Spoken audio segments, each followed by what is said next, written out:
আসসালামু আলাইকুম এভরিওয়ান, কেমন আছেন সবাই? আশা করি আল্লাহ তাআলার অশেষ রহমতে সবাই খুব ভালো আছেন। আলহামদুলিল্লাহ, আমিও ভালো আছি। স্বর্ণাজ কিচেনে সবাইকে আরও একবার ওয়েলকাম করছি নতুন একটি রেসিপি দেখার জন্য। আজকে শেয়ার করব চিতই পিঠার রেসিপি। আমার কিছু অর্ডারের জন্য চিতই পিঠা তৈরি করতে হয়েছে, তো আমি কিন্তু আজকে একেবারে টু জেড ভিডিওটা আপনাদের সাথে শেয়ার করব যে আমি কিভাবে খুব সহজেই চিতই পিঠাগুলো তৈরি করি। আশা করি আজকের এই ভিডিওটা টু জেড ফলো করে চিতই পিঠা তৈরি করলে 100% সাকসেসফুল হবেন।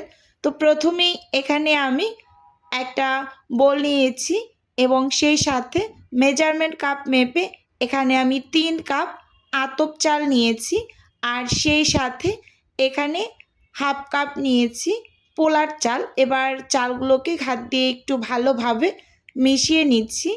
আর এই চালগুলো কিন্তু আতপ চাল আমার গ্রামের বাড়ি থেকে নিয়ে আসা। এবার আমি পানি দিয়ে চালগুলোকে প্রায় 4 ঘন্টার মতো ভিজিয়ে রাখছি। আমি দুপুর টাইমে ভিজিয়েছি, আর পিঠাগুলো আমি সন্ধ্যার দিকে তৈরি করে ডেলিভারি দিয়েছি। তো প্রায় 4-5 ঘন্টার মতোই হবে। তো এখন এই যে খুব ভালোভাবে ধুয়ে পরিষ্কার করে নিয়েছি। এবার চালগুলোকে আমি ব্লেন্ড করে নেব। তো এখানে আমি একটা ব্লেন্ডারের জার নিয়ে নিয়েছি। এবার কিছুটা পরিমাণ চাল আমি জারের ভিতরে নিয়ে তারপর এখানে কুসুম গরম পানি দিয়ে চালগুলোকে ব্লেন্ড করে নেব। এই যে দেখুন, ভালোভাবে লক্ষ্য করুন, পানিটা থেকে হালকা একটু ধোঁয়া উঠছে, যে আমি হাতটা ডুবাতে পারছি। এরকম পানি দিয়ে আমি চালগুলোকে ব্লেন্ড করে নিচ্ছি। এই যে এখানে সব চালগুলোকেই আমি অফ ক্যামেরাতে ব্লেন্ড করে নিয়েছি। আমি সব সময় চিতই পিঠা ঠিক এভাবে তৈরি করি। আপনাদের হাতের কাছে যদি আতপ চালটা না থাকে, সেক্ষেত্রে আপনারা যে চালটা দিয়ে ভাত রান্না করেন, তো ওই চালটা দিয়েও কিন্তু পিঠা তৈরি করে নিতে পারবেন।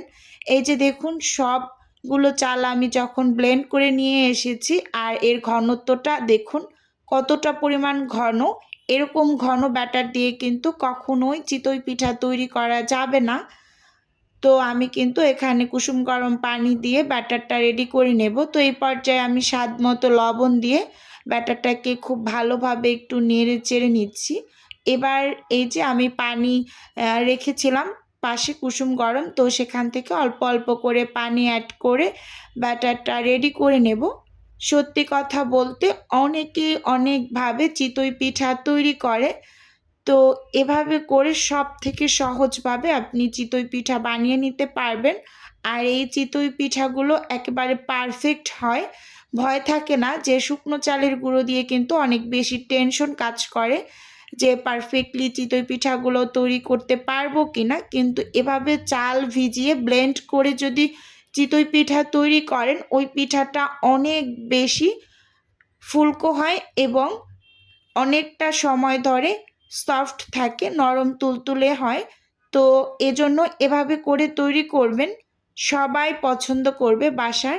আমি হাত দিয়ে খুব ভালোভাবে একটু ব্যাটারটাকে নেড়ে চেড়ে মিশিয়ে নিচ্ছি। হাত দিয়ে আসলে এই কাজটা করলে হবে কি, আপনি এর ঘনত্বটা একদম পারফেক্টলি বুঝতে পারবেন যে ঠিক আছে কি না। আমি কিন্তু একটু একটু করে পানি অ্যাড করছি আর ব্যাটারটাকে রেডি করে নিচ্ছি একদম প্রপারভাবে। তো চিতই পিঠার ব্যাটার কিন্তু অনেকটা ঘনভাবে রেডি করা হয় না, মোটামুটি একটা পাতলা টাইপেরই ব্যাটার তৈরি করতে হয়, আবার অনেকটা থকথকে পাতলা না। এই যে দেখেই কিন্তু বুঝতে পারছেন, এই যে এখানে আমার পিঠার ব্যাটারটা একেবারে রেডি হয়ে গিয়েছে। তো আমি এই ব্যাটার দিয়েই পিঠা তৈরি করে নেব। আর পাশে কিন্তু আমার গরম পানি আছে পাতিলে। তো ওই পানি যখন একেবারে ব্যাটারটা শেষের দিকে ঘন হয়ে যাবে, তখন আমি সামান্য কিছুটা পানি মিলিয়ে আবার পিঠাগুলোকে বানিয়ে নেব। তো সবসময় হাতের কাছে একটু গরম পানি রেখে দেবেন। ব্যাটারটা ঘন মনে হলে অল্প কিছুটা পানি দিয়ে ব্যাটারটা ঠিক করে নেবেন। তো এই পর্যায়ে চুলোতে আমি একটা চিতই পিঠার এই যে সাজ বসিয়ে দিয়েছি।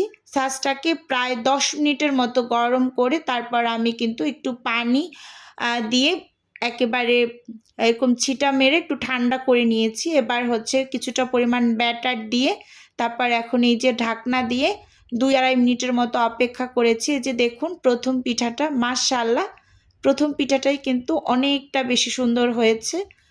প্রথম পিঠাটা একটু এদিক ওদিক হয় কিন্তু এটা ভালোই হয়েছে। এই যে দেখুন খুব সুন্দর হয়েছে মাশাআল্লাহ। এভাবে করে কিন্তু সব পিঠা তৈরি করে নিতে পারবেন।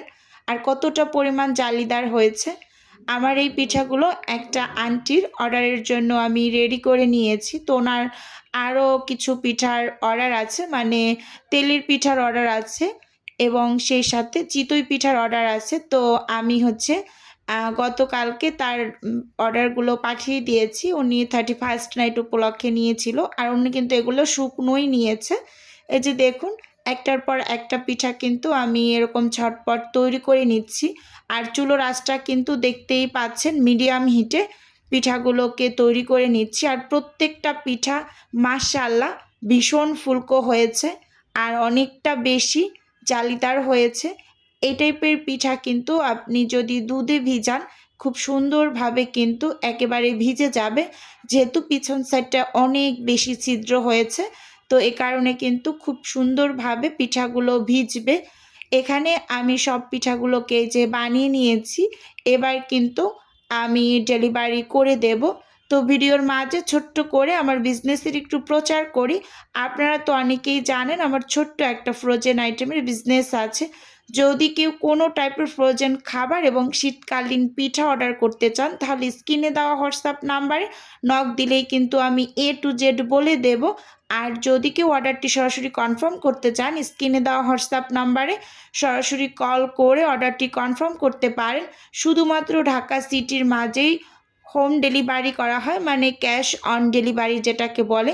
তো এই যে দেখুন প্রত্যেকটা পিঠাই কিন্তু খুবই সুন্দর হয়েছে আর এই পিঠাগুলো কিন্তু মানে অনেকটা বেশি সফট হয়েছে, যেহেতু এখানে পোলার চাল অ্যাড করা আছে আর খুব সুন্দর একটা ঘ্রাণ আসে পিঠাটা থেকে। তো পিঠা যেহেতু আন্টির 20 পিসের অর্ডার আছে, তো আমি 20 পিস পিঠা আন্টিকে শুকনোভাবেই পাঠিয়ে দিচ্ছি। আর সেই সাথে আন্টির 20 পিস তেলের পিঠারও অর্ডার আছে, যেটাকে আমরা পোয়া পিঠা বলি। যাই হোক, তো আজকের ভিডিওটি বন্ধুরা আপনাদের কাছে কেমন লেগেছে চাইলে অবশ্যই কমেন্টস করে জানাতে পারেন। আর আপনাদের যদি কোনো টাইপের কোশ্চেন থাকে তাহলে অবশ্যই কমেন্টস করবেন, আমি যথাসম্ভব রিপ্লাই করার চেষ্টা করব। আমার কিন্তু প্রায় 25 পিস পিঠার মতো হয়েছে। আমি পিঠাগুলো অনেকটা বড় করে কিন্তু তৈরি করিনি, একটু ছোট করে তৈরি করেছি। আন্টি বলেছে একটু ছোট ছোট করে পিঠা বানিয়ে দিতে, কারণ একটা পিঠা অনেক সময় অনেকে নাকি খেতে পারে না, তো এই জন্য আমি একটু ছোট করে বানিয়ে নিয়েছি। তো এই যে এভাবে করে কিন্তু আমি পিঠাগুলোকে ডেলিভারি করেছি বা 6 পিস 7 পিস করে। তো আজকের ভিডিও বন্ধুরা এ পর্যন্তই রাখছি। আল্লাহ হাফেজ।